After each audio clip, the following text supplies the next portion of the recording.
Les maladies diarrhéiques sont parmi les infections les plus courantes à Kolta, surtout chez les enfants de 0 à 5 ans. Et ces types de pathologies sont généralement corrélés à l'absence de pratiques d'hygiène et un faible accès à l'assainissement. Pour lutter contre ce phénomène, World Vision, avec l'appui de l'Union européenne, met en œuvre le projet UE Wash.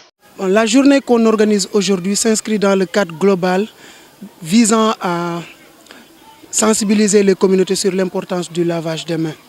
Et World Vision, en partenariat avec Casades et les acteurs locaux que vous avez vus aujourd'hui, veulent s'associer pour amener leur pierre à l'édifice. Parce qu'on sait que dans la zone où nous intervenons, on a constaté beaucoup de maladies qui sont liées uniquement à l'hygiène et à l'assainissement.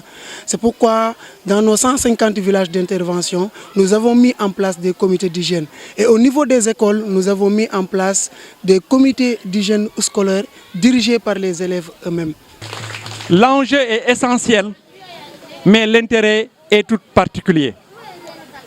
Dans la mesure où des maladies transitent de pays en pays en passant par des populations, par leur cœur et notamment en réalité par leurs mains.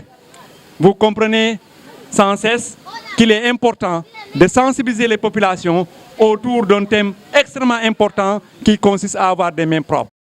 Des élèves des écoles élémentaires de la zone d'intervention du projet sont mis en contribution pour démultiplier les messages de sensibilisation au sein des foyers. Parce que si on veut sensibiliser une communauté, en passant par l'école, je pense que ça c'est un pari qui est déjà gagné. Même au niveau des leçons qu'on fait chaque jour, surtout dans les leçons de vivre dans son milieu, je ne le dirai pas assez.